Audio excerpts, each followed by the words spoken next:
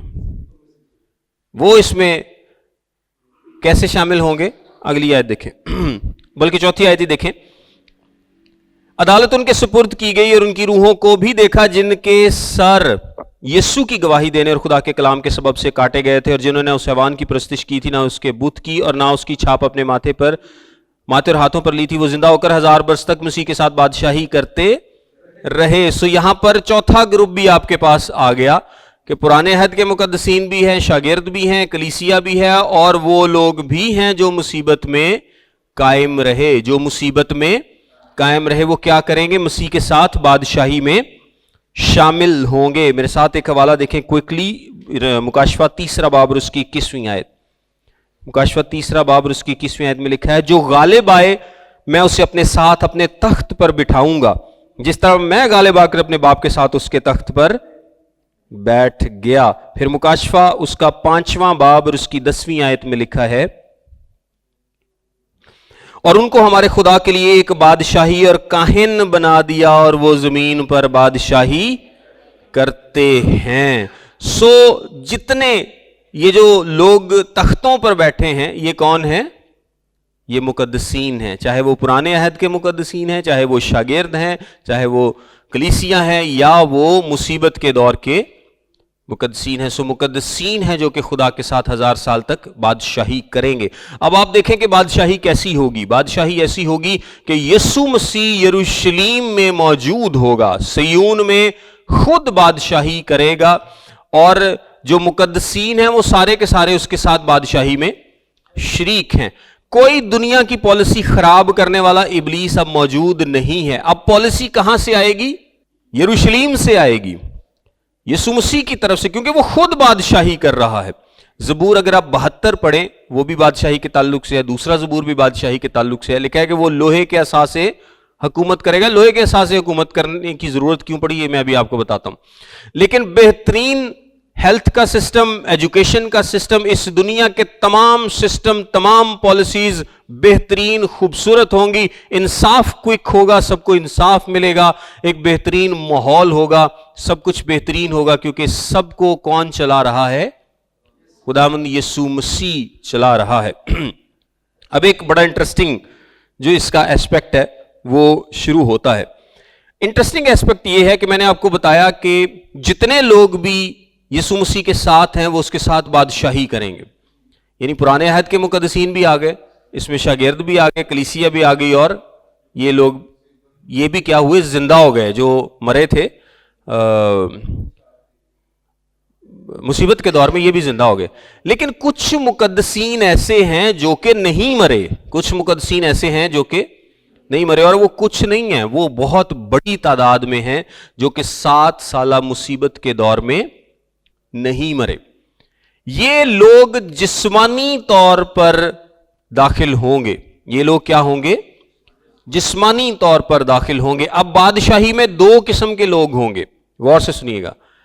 ایک جو اپنی گلوریفائیڈ باڈیز میں ہیں، جو جلالی بدن میں ہیں. جلالی بدن میں کون ہے؟ پرانے عہد کے مقدسین، کلیسیا، مصیبت کے مقدسین. یہ سارے کس میں ہیں؟ جلالی بدن میں ہے، کیونکہ یہ مر گئے تھے اور یہ سارے جی اٹھے. یہ مر گئے تھے اور جی اٹھے، اور اب مسیح کے ساتھ بادشاہی کرتے ہیں. ان کو اختیار دیا ہے مسیح نے. اور اگر آپ یاد کریں تو ایک تمثیل میں بھی یسوع مسیح نے بتایا تھا کہ تو جس کو 5 توڑے دیے گئے، کسی کو 10 دیے گئے، کسی کو 1 دیا گیا. ایک کو کہا گیا کہ تو 10 شہروں پر اختیار رکھ، کسی کو کہا ہے تو 5 شہروں پر اختیار رکھ. اس کا مطلب یہ ہے کہ جو جتنی وفاداری سے کام کرے گا، جب اجر ملنے کی باری آئے گی تو اس میں ضرور اس بات کو کنسیڈر کیا جائے گا کہ کس نے کتنی وفاداری سے کام کیا. آلدو کہ سارے ہی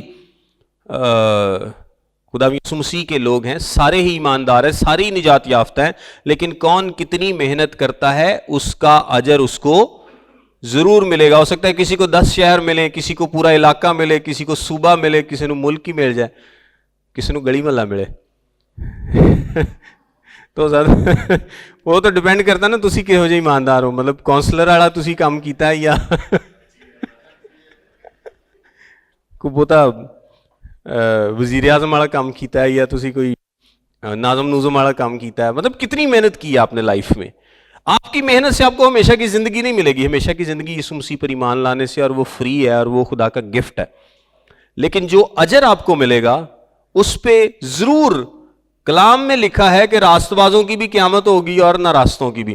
تو جو راست بازوں کی قیامت میں ان کو اجر ملیں گے, ان کو تاج ملیں گے, ان کو اختیار ہو سکتا ہے, اور 1000 سالہ بادشاہی میں اس کو اختیار کے ساتھ ہی پیش کیا جاتا ہے کہ ان کو ہو سکتا ہے کہ ایک بڑے ایریے کا اختیار ملے. ظاہری سی بات ہے کہ وہ انصاف کر رہا ہے, اس کو ایک تخت ملا ہے یا اس کو ایک پوزیشن ملی ہے, تو ہو سکتا ہے اس کو بڑی پوزیشن, جن لوگوں نے زیادہ محنت کی ان کو بڑی اور اچھی پوزیشنز ملیں گی, اور جن لوگوں نے نہیں کی ان کو چھوٹی ملیں گی. لیکن آسمان کی بادشاہی کا کنٹرول کیسا ہوگا؟ لیکن کوئی ایک دوسرے سے جیلس نہیں ہوگا, ایک دوسرے کو سڑن گے نہیں, ایک دوسرے کو ایک دوسرے دیا لتاں نہیں کھچن گے, پالیٹکس نہیں کرن گے. وہ محلے والا کونسلر سمجھے کہ یار میں بس نہ تھوڑی دنوں چ ہوں ناظم بن جانا وہ گروپ بندیاں نہیں کرے گا. بہترین نظام ہوگا, اور کیونکہ وہ گلوریفائڈ باڈیز میں ہیں, وہ اپنے جلالی بدنوں میں ہیں, لہٰذا وہ گناہ نہیں کریں گے. اب میں آپ کو بتاتا ہوں, جو لوگ بدنوں میں گئے ہیں, جو لوگ اپنے فزیکل بدن میں آسمان کی بادشاہی میں شامل ہوئے ہیں, ان لوگوں کے آگے بچے پیدا ہوں گے, جس طرح ہم نے یسایہ کی کتاب میں پڑھا ہے. جو گلوریفائڈ باڈیز ہیں نا, وہ تو یسوع مسیح نے کہہ دیا تھا کہ وہ کیسے ہوں گے, وہاں پر فرشتوں کی مانند ہوں گے, ان میں کوئی بیاہ شادی نہیں ہوگی. لیکن جو لوگ بدنوں میں شامل ہوئے ہیں, ہم یہ بھی ڈسکس کرتے ہیں کہ خدا نے ایسا کیوں کیا. جو لوگ فزیکل بدن میں اس دنیا پر موجود ہیں, مثال کے طور پہ آج بادشاہی آ جاتی ہے تو خدا خیر کرے ساڈے چ تو کوئی نہیں ایتھے ہوئے گا مصیبت کے طور سے, کیونکہ اگر آپ اپنے آپ کو ایماندار سمجھتے ہیں تو ایماندار کیا ہوں گے, اٹھا لیے جائیں گے.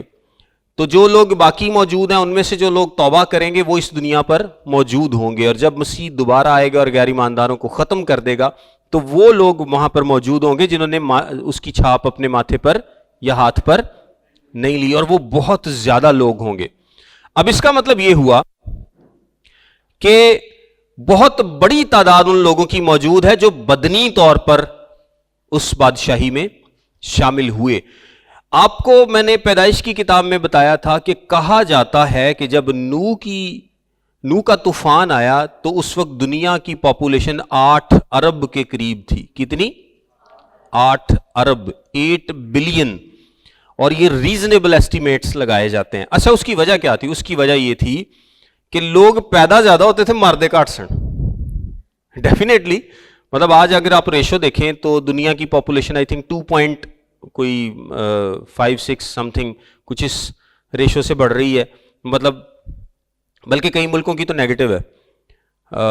2 ریشو اگر ہو تو 2 پوائنٹ سم تھنگ, تو وہ سمجھا جاتا ہے کہ دنیا کی جو پاپولیشن ہے وہ اتنی ہی رہے گی.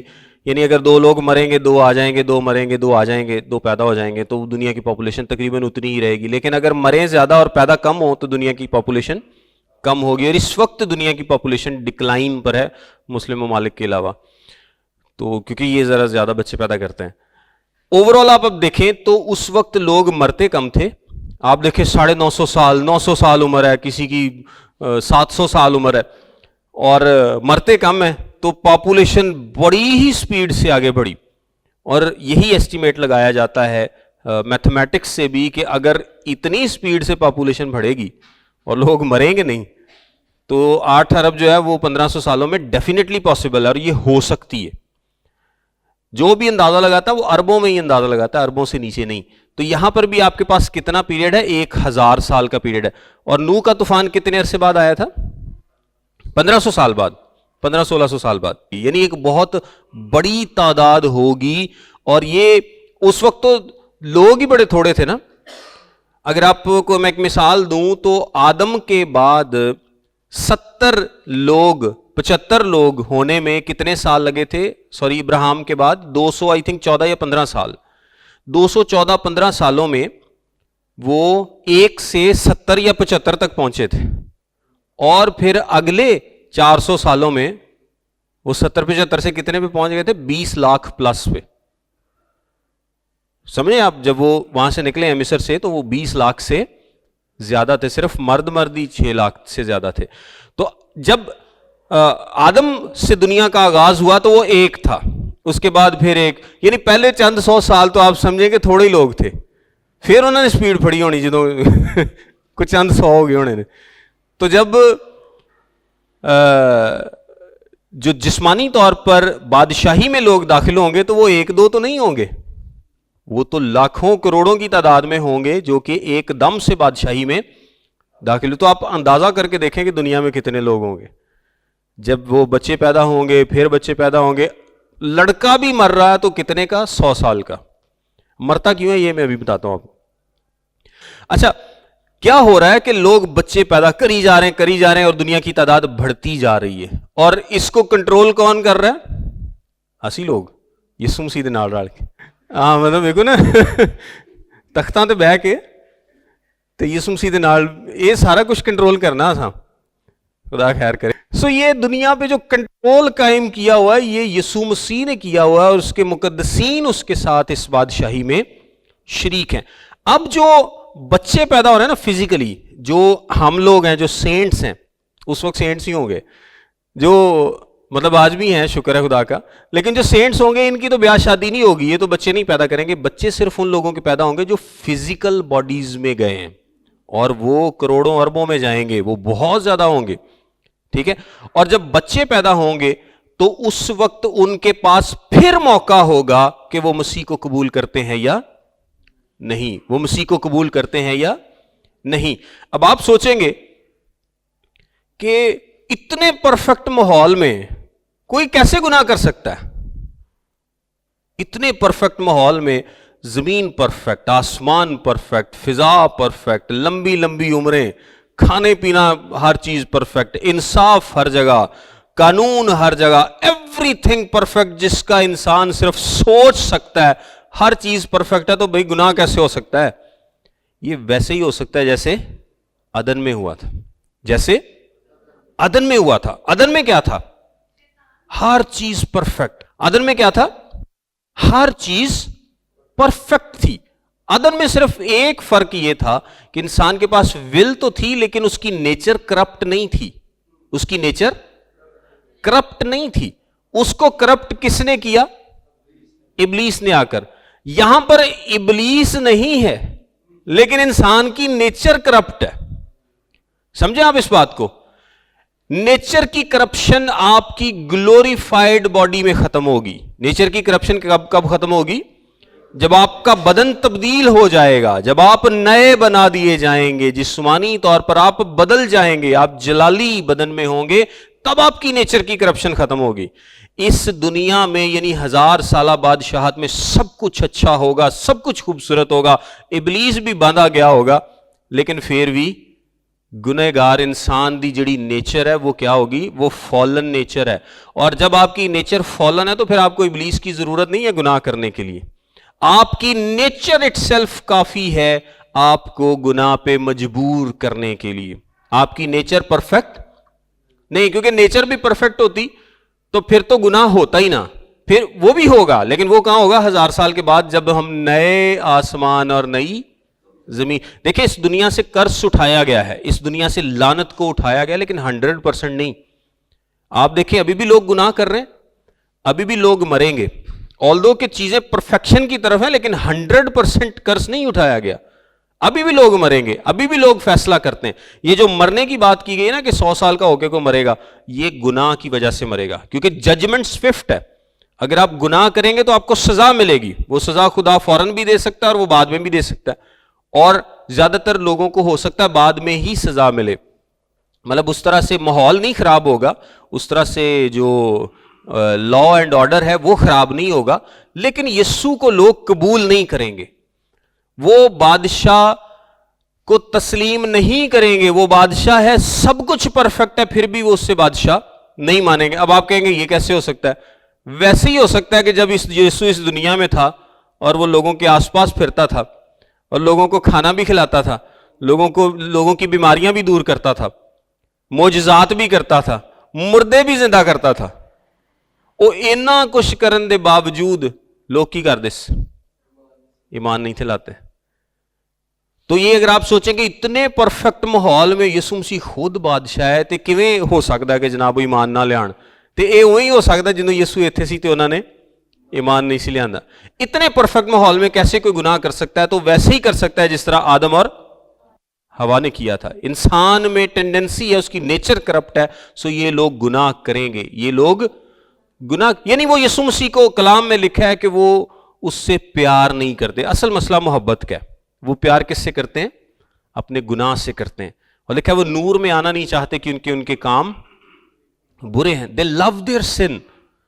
رومیو کا خط بتاتا ہے کہ انسان کے پاس جو انفارمیشن ہونی چاہیے خدا سے محبت کرنے کے لیے وہ ساری انفارمیشن موجود ہے، لیکن پھر بھی انسان خدا سے پیار نہیں کرتا. اس دور میں بہت سارے لوگ ہوں گے جو کہ خدا سے پیار نہیں کریں گے اور جو کہ کڑیں گے. اب آگے اگر آپ کلام مقدس میں پرانے عہد میں پڑھیں تو وہاں پر ذکر ہے کہ ہر سال لوگ عید منانے یروشلیم جایا کریں گے. عید خیام کا ذکر ہے، اور بہت ساری قومیں نہیں جائیں گی، اور جو نہیں جائیں گی وہاں پر بارش نہیں ہوگی. مطلب آپ ذکر پڑھ سکتے ہیں کہ سزا مل سکتی ہے. اس وقت بھی لوگ کچھ اظہار کریں گے، مطلب کچھ کڑتے ہوں گے لیکن کر نہیں سکتے کچھ. جویں تڑا چلان ہو جائے اکثر تو تسی بات دل سے گلاں گلاں کر سکتے ہو، کچھ کر نہیں سکتے، چپ کر کے کاغذ دے دیندے ہو. یا جویں ساڈے لوگ امریکہ جاندے ہیں تو وہاں پر قانون پہ عمل کرنا پڑتا ہے. دل نہ بھی کرے تو کرنا پڑتا ہے کیونکہ ان کا ایک نظام ایسا ہے. تو نظام ایسا ہوگا جس نے چیزوں کو کنٹرول کیا ہوگا، لیکن لوگوں کے دل سب کے خدا کی طرف نہیں ہوں گے. سب کے دل خدا کی طرف نہیں ہوں گے. اچھا آگے لکھا ہے، ایک میں اور انٹرسٹنگ آپ کو بات بتاتا ہوں، وہ میں کہ رہ نہ جائے. پہلا کرنتھیوں اس کا 15 باب اور اس کی 35 آیت دیکھیں. پہلا کرنتھیوں اس کا 15واں باب اور اس کی 35ویں آیت دیکھیں. لکھا ہے، اب کوئی یہ کہے گا کہ مردے کس طرح جی اٹھتے ہیں اور کیسے جسم کے ساتھ آتے ہیں؟ اے نادان، تو خود جو کچھ بوتا ہے جب تک وہ نہ مرے زندہ نہیں کیا جاتا، اور جو تو بوتا ہے وہ یہ جسم نہیں جو پیدا ہونے والا ہے بلکہ صرف دانا ہے، خواہ گیہوں کا خواہ کسی اور چیز کا، مگر خدا نے جیسا ارادہ کر لیا ویسا ہی اس کو جسم دیتا ہے، اور ہر ایک بیج کو اس کا خاص جسم. سب گوشت یکساں گوشت نہیں، بلکہ آدمیوں کا گوشت اور ہے، چوپایوں کا گوشت اور، پرندوں کا گوشت اور ہے، اور مچھلیوں کا گوشت اور. آسمانی بھی جسم ہے اور زمینی بھی، مگر آسمانیوں کا جلال اور ہے اور زمینیوں کا اور. آفتاب کا جلال اور ہے، ماہتاب کا جلال اور، ستاروں کا جلال اور، کیونکہ ستارے کے جلال میں فرق ہے. مردوں کی قیامت بھی ایسی ہی ہے. جسم فنا کی حالت میں بویا جاتا ہے اور بقا کی حالت میں جی اٹھتا ہے. بے حرمتی کی حالت میں بویا جاتا ہے اور جلال کی حالت میں جی اٹھتا ہے. کمزوری کی حالت میں بویا جاتا ہے اور قوت کی حالت میں جی اٹھتا ہے. نفسانی جسم بویا جاتا ہے اور روحانی جسم جی اٹھتا ہے. جب نفسانی جسم ہے تو روحانی بھی جسم بھی ہے. چنانچہ لکھا ہے کہ پہلا آدمی یعنی آدم زندہ نفس بنا، پچھلا آدم زندگی بخشنے والی روح بنا. لیکن روحانی پہلے نہ تھا بلکہ نفسانی تھا، اس کے بعد روحانی ہوا. پہلا آدمی زمین سے یعنی خاکی تھا، دوسرا آدمی آسمانی ہے. جیسا وہ خاکی تھا ویسے ہی اور خاکی بھی ہوں گے، اور جیسا وہ آسمانی ہے ویسے ہی اور آسمانی بھی ہیں. اور جس طرح ہم اس خاکی کی صورت پر ہوئے اسی طرح اس آسمانی کی صورت پر بھی ہوں گے. بلکہ آپ آگے بھی دیکھ ہی لیتے ہیں. اے بھائیو، میرا مطلب یہ ہے کہ گوشت اور خون خدا کی بادشاہی کے وارث نہیں ہو سکتے اور نہ فنا بقا کی وارث ہو سکتی ہے. دیکھو میں تم سے بھید کی بات کہتا ہوں، ہم سب تو سوئیں گے، ہم سب تو نہیں سوئیں گے مگر سب بدل جائیں گے. اور یہ ایک دم میں ایک پل میں پچھلا نرسنگا پھونکتے ہی ہوگا، کیونکہ نرسنگا پھونکا جائے گا اور مردے غیر فانی حالت میں اٹھیں گے اور ہم بدل جائیں گے. کیونکہ ضرور ہے کہ یہ فانی جسم بقا کا جامہ پہنے اور یہ مرنے والا جسم حیات ابدی کا جامہ پہنے. اور جب یہ فانی جسم بقا کا جامہ پہن چکے گا اور یہ مرنے والا جسم حیات ابدی کا جامہ پہن چکے گا تو وہ قول پورا ہوگا جو لکھا ہے کہ موت فتح کا لقمہ ہو گئی. اے موت تیری فتح کہاں رہی ہے؟ موت تیرا ڈنک کہاں رہا؟ موت کا ڈنک گناہ ہے اور گناہ کا زور شریعت ہے. مگر خدا کا شکر ہے جو ہمارے خدا یسوع مسیح کے وسیلے سے ہم کو فتح بخشتا ہے. اچھا، اس سارے میسج کے پڑھنے کا مطلب کیا ہے؟ اس نے ایک بڑی خوبصورت مثال دی ہے. یہ میں آپ کے نا ایک سوال کا جواب دینے لگا ہوں جو شاید آپ پوچھیں گے کہ ہم کیسے ہوں گے وہاں پہ، ہم کیسے ہوں گے، مطلب جلالی بدن میں کیسے ہوں گے. تو اس نے ایک جواب دیا ہے کہ جو بیج مرتا ہے جب وہ بویا جاتا ہے تو جو اگتا ہے وہ ویسا نہیں ہوتا. وہ کیا ہوتا ہے؟ وہ اس سے فرق ہوتا ہے.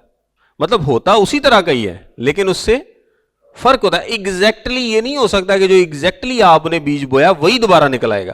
سو جب اس سے یعنی میں ایک تسلی کی بات ہے ہم سب کے لیے, وہ سادہ کوئی اپنے آپ کو نہ سونا سمجھتا ہے کہ ہم جیسے اب ہیں ہم اس سے فرق ہوں گے. ہم اس سے فرق ہوں گے. کیسے ہوں گے یہ نہیں پتا, یہ خدا کی مرضی ہے, کیونکہ خدا ہی کی مرضی سے بیج بھی نکلتا ہے, اور جب وہ نکلتا ہے تو وہ پرانا نہیں ہوتا, وہ کیا ہوتا ہے؟ نیا ہوتا ہے. تو ہم سب اپنے جلالی بدنوں میں فرق ہوں گے. جو گناہ کی وجہ سے, جو کرپشن کی وجہ سے اثرات ہمارے جسموں پر ہیں وہ نہیں ہوں گے. نیا بدن, جلالی بدن فرق ہوئے گا. سو اگر تاں لگتا ہے کہ تسی نہیں سونے, امید رکھو خدا خیر کرے گا. اچھا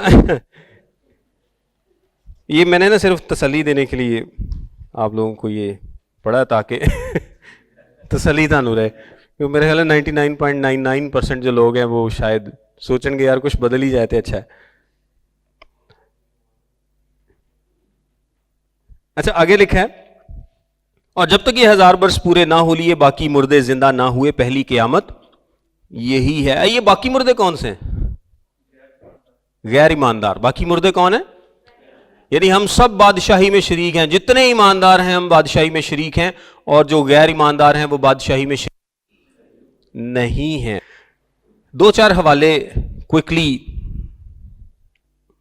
ایک تو زبور 2 آپ نے لازمی پڑھنا ہے, زبور 72 آپ نے پڑھنا ہے. یسایہ کی کتاب اس کا 11واں باب اور اس کی 9ویں آیت دیکھیں. یسایہ 11واں باب اور اس کی 9ویں آیت میں لکھا ہے, وہ میرے تمام کوہ مقدس پر نہ ضرر پہنچائیں گے نہ ہلاک کریں گے, کیونکہ جس طرح سمندر پانی سے بھرا ہے اسی طرح زمین خداوند کے عرفان سے معمور ہوگی. پھر یسایہ اس کا 2 باب اور اس کی 4 آیت میں لکھا ہے, وہ قوموں کے درمیان عدالت کرے گا اور بہت سی امتوں کو ڈانٹے گا, اور وہ اپنی تلواروں کو توڑ کر پھالیں اور اپنے بھالوں کو ہنسوے بنا ڈالیں گے, اور قوم قوم پر تلوار نہ چلائے گی, اور وہ پھر کبھی جنگ کرنا نہ سیکھیں گے. یعنی کوئی جنگ شنگ نہیں ہوگی, کوئی لڑائی نہیں ہوگی. وہ جڑیاں تلواراں نے نا انہوں نے کھیتی باڑی چ استعمال کرن گے, لڑائی کوئی نہیں, کوئی لڑائی نہیں ہوگی. پھر یسایہ 32 اس کا 17 باب کوئکلی دیکھیں ذرا. یسایہ 32 اس کا 17 باب, اس میں لکھا ہے, اور صداقت کا انجام صلح ہوگا, اور صداقت کا پھل ابدی آرام و اطمینان ہوگا. اسی طرح یوئیل کی کتاب اس کا 2 باب 28ویں اور 29ویں آیت آپ ضرور دیکھیے گا. 6 آیت میں, مبارک اور مقدس وہ ہے جو پہلی قیامت میں شریک ہو, ایسوں پر دوسری موت کا کچھ اختیار نہیں, بلکہ وہ خدا اور مسیح کے کاہن ہوں گے اور اس کے ساتھ 1000 برس تک بادشاہی کریں گے. دوسری موت کون سی ہے؟ جو اس کے بعد ابدی ہلاکت ہے, اس پہ ان پہ ان کا کوئی اختیار نہیں ہوگا. اور جب 1000 برس پورے ہو چکیں گے تو شیطان قید سے چھوڑ دیا جائے گا, اور ان قوموں کو جو زمین کی چاروں طرف ہوں گی, یعنی جوج و ماجوج کو گمراہ کر کے لڑائی کے لیے جمع کرنے کو نکلے گا, اور ان کا شمار سمندر کی ریت کے برابر ہوگا. اچھا یہاں پر ایک اور یہاں پر جو بات میں آپ کو بتانا چاہتا ہوں کہ اس زمین پر میں نے آپ کو بتایا کہ لاکھوں کروڑوں لوگ تھے, اور ایک پرفیکٹ ماحول کے باوجود یہ لوگ کیا کرتے ہیں؟ خدا سے محبت نہیں کرتے. اب جب ابلیس کو چھوڑا جائے گا تو وہ آتے ساتھ ہی 1000 سال تو پہلے ہی بڑا تنگ آیا پہ ہونا, تو وہ کیا کرے گا؟ زمین پر پھیل کر وہی کام, کیونکہ پھر اس کو اجازت دی گئی ہے. اور جتنے لوگ یسوع مسیح سے تنگ ہیں, خدا سے محبت نہیں کرتے, وہ ایسے اس کے ساتھ مل جائیں گے, اور ان کو لگے گا کہ شاید ہم مسیح پر غلبہ پا لیں گے. کیوں؟ کیونکہ یہ ڈسیو کرے گا, ان کو پھر ڈسیو کرے گا. اور آپ کو پتا ہے کہ ابلیس شروع سے ڈسیو کرتا ہے, دھوکہ دیتا ہے, اور وہ پھر سے لوگوں کو ڈسیو کر کے اپنی باتوں میں لگا لے گا. اور یہ جو جوج اور ماجوج کا ذکر ہے, اس کے لیے اگر آپ میرے ساتھ ایک حوالہ دیکھ لیں, پیدائش کی کتاب. چلیں میں ویسے آپ کو بتا دیتا ہوں, جو نوح کے 3 بیٹے تھے, کون کون سے؟ سیم ہام اور یافت. یہ یافت کا نا بیٹا ہے ماجوج, یافت کا بیٹا ہے جس کو ماجوج کہتے ہیں. اور جو جوج ہے بیسیکلی یہ کہا جاتا ہے کہ یہ حزقیل کی کتاب کے مطابق یہ ماجوج کا سربراہ ہے. یہ کیا ہے؟ ماجوج کا سربراہ ہے. اور ماجوج سے ایک نسل پیدا ہوئی تھی اور وہ نسل اس وقت کلام مقدس کے مطابق جو ایسٹیمیٹ لگایا جاتا ہے وہ رشیا کا ملک ہے جہاں پر اس کی نسل آباد ہے. لیکن یہ کنفرمڈ نہیں ہے کہ یہی ہے، یہ صرف ایک نام سے اندازہ لگایا جاتا ہے کیونکہ اس کا نام ماجوج تھا اور اس کی نسل وہاں پر آباد ہے. اور وہ نسل کون سی نسل ہے اس کا بھی حزقیل کی کتاب سے اشارہ ملتا ہے کہ وہ اس وقت جو رشیا ہے وہ نسل ہے. لیکن ایگزیکٹلی کون لوگ ہوں گے، کون سربراہ ہوگا، اس کے بارے میں کلام مقدس میں نہیں بتایا گیا. لیکن ماجوج کیا ہے؟ بیسیکلی سربراہ ہے. جوج کیا ہے؟ سربراہ. اور ماجوج بیسیکلی وہ سارے لوگ ہیں جو کہ اس کے پیچھے چل پڑیں گے اور یہ سارے اکٹھے ہوں گے تاکہ وہ خداوند کے ساتھ جنگ کریں. ان کا شمار سمندر کی ریت کے برابر ہوگا. سمندر کی ریت کے برابر ہوگا کیا مطلب ہے؟ بہت زیادہ ہوگا. یعنی ایک اصطلاح استعمال کی جاتی ہے جس کا مطلب یہ ہوتا ہے کہ ان کا شمار بہت زیادہ ہوگا. اور پھر 9 آیت میں لکھا وہ تمام زمین پر پھیل جائیں گے اور مقدسوں کی لشکرگاہ اور عزیز شہر کو چاروں طرف سے گھیر لیں گے. مقدسوں کی لشکرگاہ اور عزیز شہر کا کیا مطلب ہے؟ یروشلیم. یروشلیم کو گھیر لیں گے اور آسمان پر سے آگ نازل ہو کر انہیں کھا جائے گی. اور کوئی جنگ جونگ نہیں، کوئی لمبا چڑا کام. ویسے پہلے بھی کوئی جنگ کوئی نہیں سی، برے دے کہن نہیں سارے لگے گئے سی. تو اب کیا ہوگی؟ آسمان سے آگ نازل ہوگی اور سارے ختم. اور ان کا گمراہ کرنے والا ابلیس آگ اور گندھک کی اس جھیل میں ڈالا جائے گا جہاں وہ حیوان اور جھوٹا نبی بھی ہوگا اور وہ رات دن عبدالآباد عذاب میں رہیں گے. اس کے بعد ابلیس کو کیا کیا جائے گا؟ آگ اور گندھک سے جلنے والی جھیل میں ڈال دیا جائے گا اور وہ عبدالآباد عذاب میں رہیں گے. ابھی آپ ایک بات نوٹ کریں، آخری عدالت ابھی نہیں ہوئی. آخری عدالت ابھی نہیں ہوئی. اس کے بعد ابھی غیر ایماندار جی اٹھیں گے، پھر انہوں دی قیامت ہونی، کیا بولتے ہیں؟ وائٹ تھرون ججمنٹ یا سفید تخت کی جو عدالت ہے وہ ابھی ہونی ہے. اس کے بعد پھر نیا آسمان اور نئی زمین ہوگا. یہ آگے بھی ویسے کافی انٹرسٹنگ ٹاپکس ہیں 3-4 جن کو میں کوشش کروں گا کہ ریکارڈ کر کے بھیج دوں تاکہ وہ ایک سلسلہ نہ ٹوٹے. کہ خداوند آپ سب کے ساتھ ہو. God bless you all.